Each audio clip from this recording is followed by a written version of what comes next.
Es decir, que los Estados Unidos, junto con Ucrania, nos están haciendo una guerra mediática, difamando información, vendiendo filmaciones que no tienen nada que ver con la realidad. Vos sos testigo que hoy compartí grandes informaciones directamente de Rusia, donde se ve que realmente Rusia, y no estoy hablando pro guerra, porque yo estoy muy en contra de la guerra, ni tampoco pro Rusia, sino que como comunicadora realmente transmitir la verdadera información de que esta guerra mediática es para hacer quedar mal a Rusia cuando se trata de una guerra donde dos partes tienen la culpa, dos partes que no han digamos, cumplido con sus promesas y donde también, esto lo había comentado antes, es un problema que viene desde el año 1200, 1204, 1200 y algo, o un poco antes, es un tema, digamos, cultural y religioso, entre tanto, y donde también la postura rusa es combatir al sistema nazista, al sistema nazi. Hoy nos pasaron una información de RT que traté de compartirla en las redes, donde mostraban la verdadera historia de la Segunda Guerra Mundial, donde se vendió en muchos países que la historia de 1937-38 vendían a la Unión Soviética como la culpable en, en fomentar esta guerra mundial, cuando sabemos en la historia que no fue así, y Alemania nos prestó toda la información verdadera, donde está la documentación que se puede ver esa historia desde los documentales, cómo surgió realmente.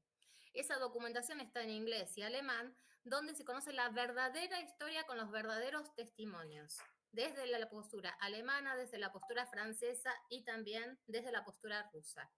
Es decir, nosotros no ofrecemos solo una postura, sino que mostramos las distintas posturas para que el televidente o el observador pueda realmente hacerse su propia ideología, su propia opinión de cómo fue realmente esta guerra. Y todo esto en la historia ha fomentado, como también hay que entender la problemática de la guerra del Balcán del 1992, que también tiene una causa de la consecuencia de este conflicto.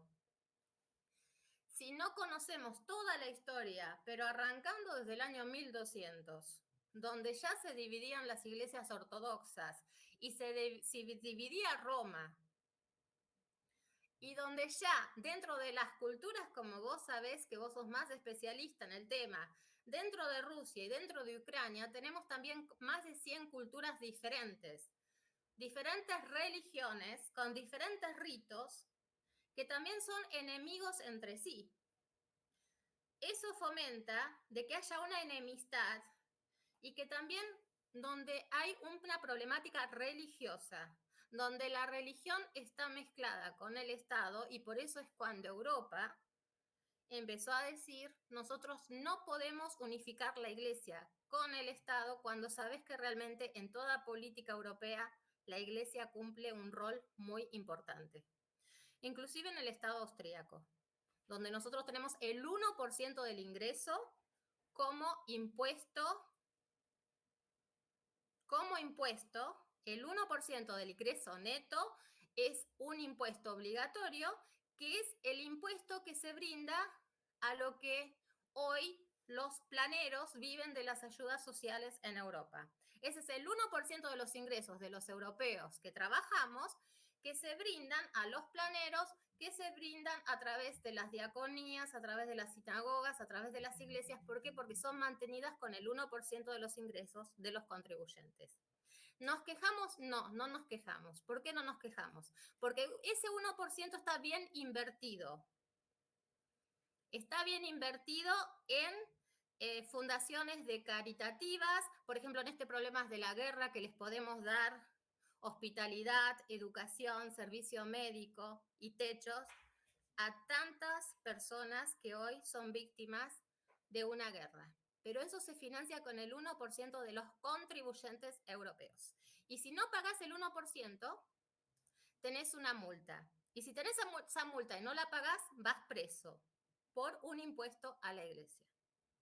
Y eso es en todos los países europeos, que el 1%, sobre todo Austria, Alemania, Suiza, Suecia, Holanda, donde los ritos cristianos son muy grandes. También la sinagoga judía tiene también. ¿Por qué? Porque si no, no se pueden financiar de esa forma.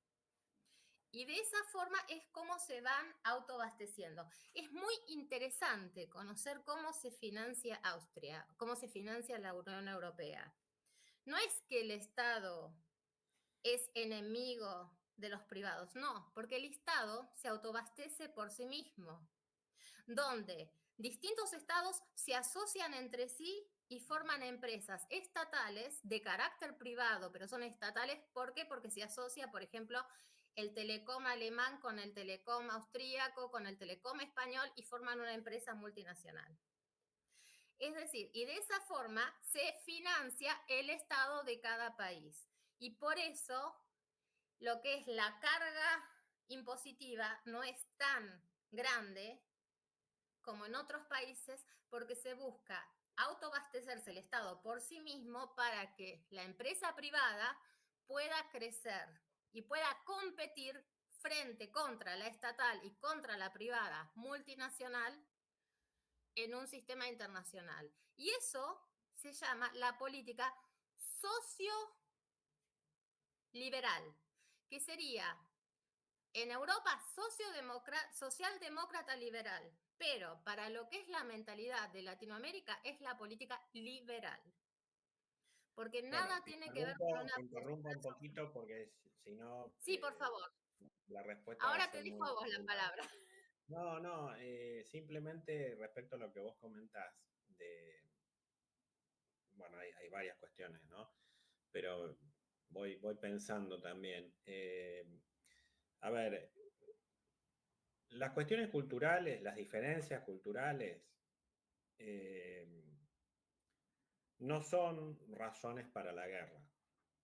Si no, la historia de la humanidad hubiera vivido todos los días guerras, ¿no es cierto? Porque eh, todos sabemos la existencia de imperios, la existencia de pueblos dominados, la existencia de pueblos heterogéneos, así como hay pueblos homogéneos, a lo largo de tantos siglos. Tendría que haber habido muchas más guerras de las que ha habido, ¿no? Las diferencias culturales por sí mismas no explican los conflictos. Eh, los conflictos se pueden canalizar sobre todo a través de la política. La política es una actividad relativamente moderna, de los últimos, no sé, 4 o 5 siglos. Eh, en general está comprobado empíricamente que a medida que el mundo se modernizó y que la política ocupó un lugar en la actividad social, eh, se fue bajando el número de guerras y demás, excepto en el siglo XX, donde hubo 2 guerras mundiales con características muy especiales y que básicamente asolaron a Europa, sobre todo la primera, y la segunda, bueno, otros continentes. Pero digo, la diferenciación cultural no es la razón por la cual uno puede imaginar un mundo con guerras. Yo entiendo que la cultura eslava es una cultura milenaria y demás, pero no, a ver, no es la razón por la cual Putin invadió y demás. Eh, en todo caso, es más compleja la explicación y tal vez después, si nos quedan algunos minutos, podemos ensayar alguna en ese sentido. Bueno, Eso en primer lugar, ¿no? Desde el punto de vista liberal, eso tiene que quedar claro, porque si no, bueno, viviríamos peleándonos todos los que somos diferentes. Vos has vivido en Bélgica, claramente ahí hay un pueblo dividido desde hace mucho tiempo y Bélgica vive en paz absoluta. sí. Suiza lo mismo, Canadá lo mismo. Es decir, hay muchos casos en el mundo, en Líbano, hasta el Tengo que 75. interrumpirte un minuto porque nos están mirando también de Austria, liberales de Austria. Me están pidiendo, bueno, voy a tener que traducirlo al alemán, me lo están pidiendo, pero Heidi Goldschmidt, ok, voy a hacer una breve traducción al alemán, así que pido un poco Básicamente, acordate lo de la paz, que los liberales sí, estamos a favor de la paz y que el comercio ayuda a sí. la paz, y esto que las diferencias culturales no son excusa para la Okay. guerra, digamos. Okay. Liebe Heidi, vielen Dank, dass du uns anschaust und auch anderen Zuschauer von Österreich. Dieses Programm ist eigentlich auf Spanisch, aber ich werde Kurs auf Deutsch übersetzen und wir werden doch ein Programm für Österreich machen und wir werden das direkt in Deutsch und Englisch besprechen. Wir sprechen über die Situation, was ist die Rolle oder welche ist die Rolle der eines freies Landes oder zum Beispiel der Neutralität in dieser Situation, wo heute Ukraine und Russland in Konflikt sind. Und zum Beispiel so wie Chipre und Österreich, wir haben eine Neutralität. Und diese Neutralität bedeutet, weil ein freies Land durch Konstitution heißt, wir dürfen uns nicht reinmischen in einen Konflikt, wo ein Krieg stattfindet. Diese Neutralität bedeutet nicht, das geht uns nicht an, sondern es bedeutet, wir sind nicht einverstanden, in einen Krieg mitzumachen und als liberales Land halten wir uns von fremden Konflikten fern. Und das heißt nicht, dass wir nicht in einer Sozialform die Opfer oder die Asylanten nicht unterstützen in einer Sozialform. Diese Sozialhilfe in einer beschränkten Form findet statt, doch um humanitäre Hilfe gewährleisten, aber nicht, dass wir Waffen oder in Krieg uns einsetzen. Das ist nicht der Fall in einem freien Land. Und das ist, was wir erklären, weil viele Länder verstehen nicht die Position von Österreich. Warum haltet sich Österreich als freies Land? Ist das eine egoistische Einstellung? Was hat damit zu tun? Und das hat mit unserer Geschichte, unserer Konstitution zu tun, dass wir nicht damit zu tun haben wollen mit Gewalt, mit Krieg und mit einem internen Konflikt eines anderen Landes. Weil durch der Liberalismus, durch die Freiheit heißt, wir respektieren die anderen Entscheidungen, was andere Länder und andere Institutionen zu treffen haben. Und das große Problem ist hier, dass die Sanktionen, was heute Russland erlebt, ist eine Fehlerhandlung der EU, ist eine Fehlerhandlung von Europa, weil in einem Liberalismus, in einem freien Markt, sollte die Wirtschaft, die Ökonomie nicht mit hineinwirken in die Entscheidungsprozesse eines politischen Konfliktes. Warum? Weil die Zivilisten, die Gesellschaft, die Wirtschaft hat mit diesem Konflikt nichts damit zu tun. Und die Wirtschaft darf nicht mit hineinbezogen werden, weil wir müssen für die Sicherheit Europas und die ganze Welt, wo wir alle irgendwie in einer Art und Weise gebunden sind, gesichert sein. Ich hoffe, habt ihr eine kurze Zusammenfassung verstanden. Das ist ein sehr komplexes Thema und wir werden uns wirklich zusammensetzen und ganz genau in der deutschen Sprache sprechen. Das wäre ganz gut, dass du mir eine Rückmeldung gibst, ob für euch dieses Thema interessant ist von verschiedenen Politologen und Internationalisten aus verschiedenen Ländern von der liberalen Sicht. Vielen Dank. Bueno, podemos seguir entonces en español. traté de explicar un poco, creo que entendiste bastante porque vos ya tenés bastante entendimiento del idioma, pero bueno, fue una forma de explicar la situación de que este conflicto, ¿qué significa? Desde un sistema liberal, yo lo puedo explicar como ex embajadora, que en la Unión Europea una cosa es el NATO y otra cosa es la Unión Europea. NATO es el conjunto de países europeos y de otros continentes que se unen para, digamos, para las fuerzas militares en el caso de representar a un país que se siente en un conflicto. Y ahí no tienen obligación tampoco de meterse en esa guerra, sino de decir, las fuerzas de la NATO o de la OTAN actúan o interactúan para evitar que se provoque otra guerra mundial. Esa es la finalidad, la paz, evitar los conflictos, evitar la guerra. Ayudar, por ejemplo, si hay que detener a un presidente, ayudar si hay que detener en corrupción. Por ejemplo, Argentina. Argentina tiene un problema de corrupción de gobierno.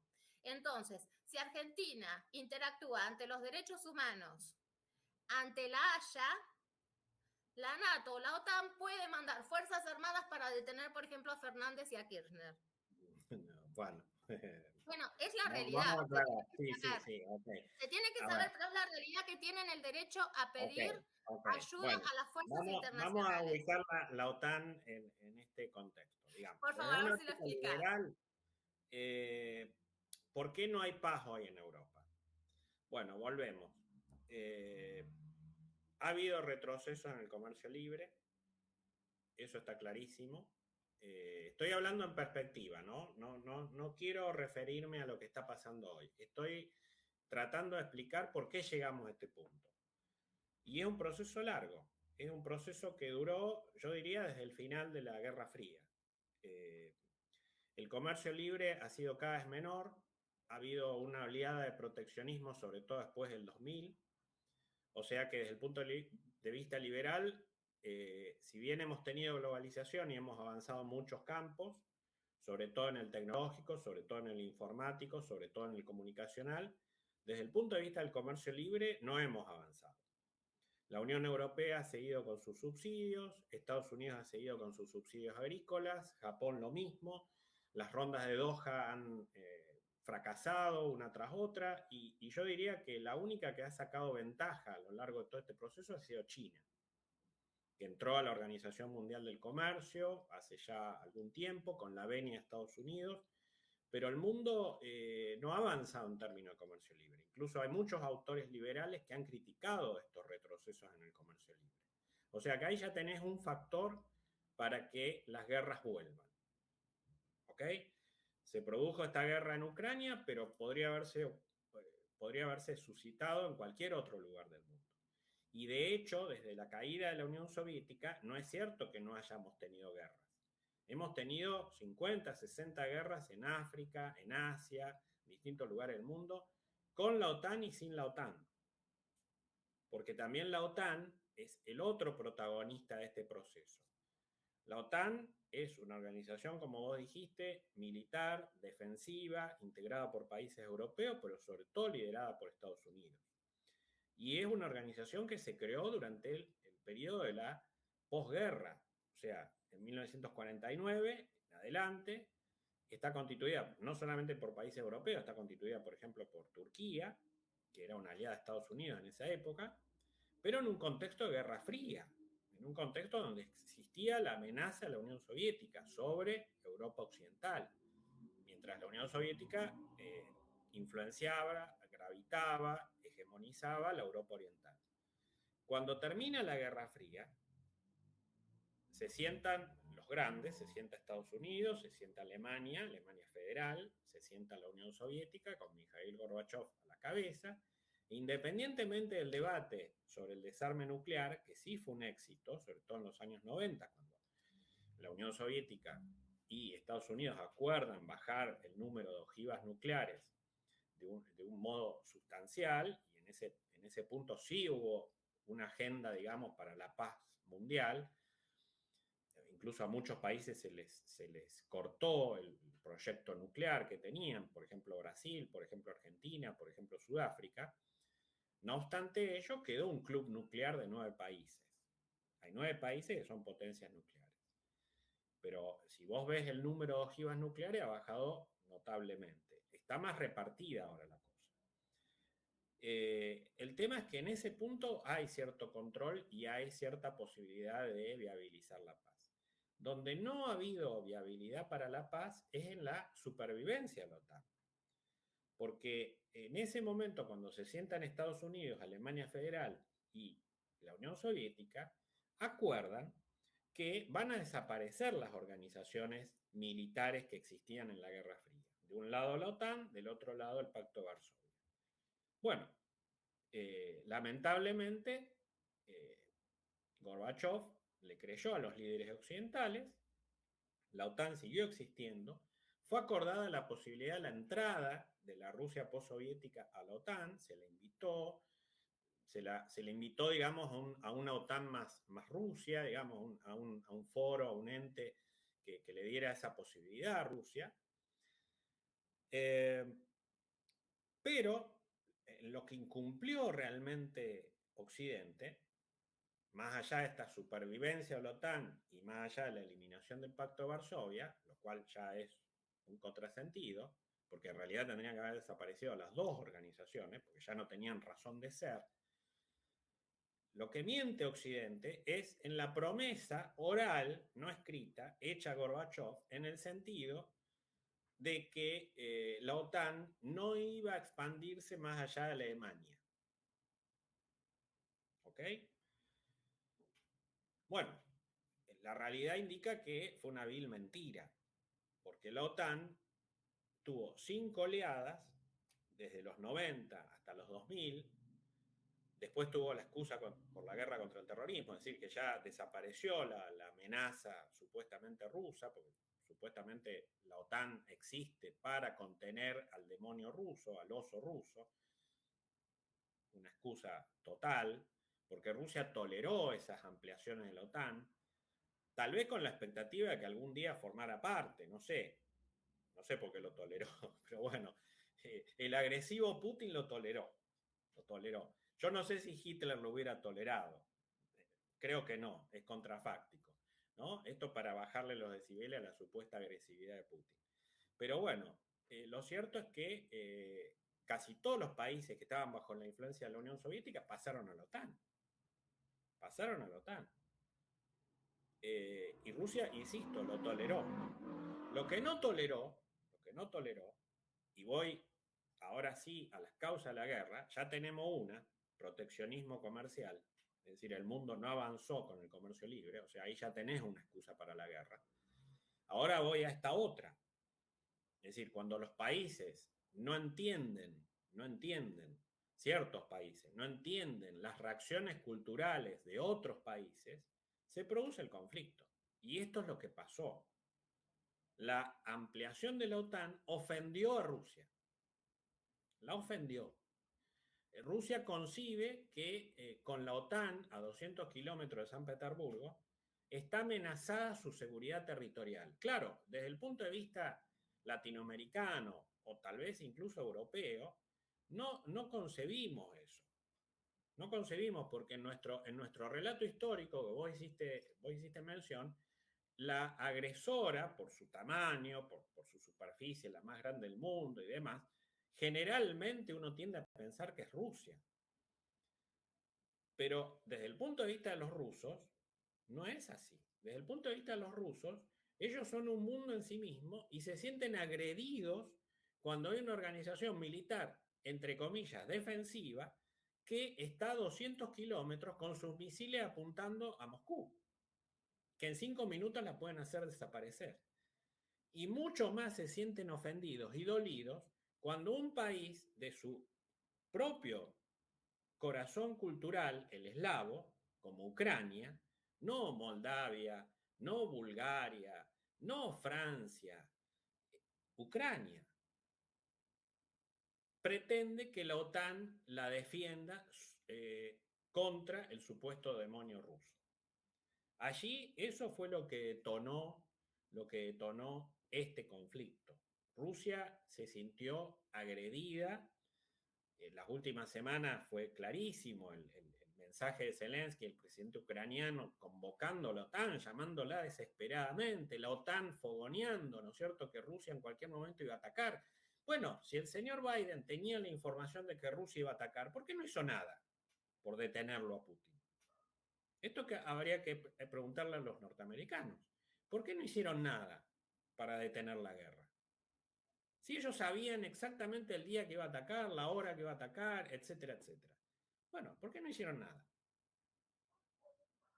Entonces, aquí tenemos claramente el fin del comercio libre o la mengua del comercio libre en un contexto donde la única que ganó fue China a lo largo de todas estas décadas, donde Occidente se plegó a los intereses de China, claramente, le abrió la puerta en la Organización Mundial del Comercio, le hizo la vista gorda frente a sus crímenes sobre los derechos humanos y demás, cosa que sobre Rusia no hace, por supuesto, porque el doble estándar, claro, China es más valorada por Occidente que Rusia.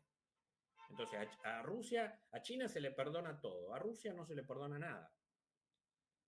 Eso por un lado. Y por el otro lado, la supervivencia de la OTAN, sin ningún tipo de sentido, que generó un recelo absolutamente innecesario del lado ruso también. Y por eso esta reacción y por eso esta guerra. Bueno, muchas gracias.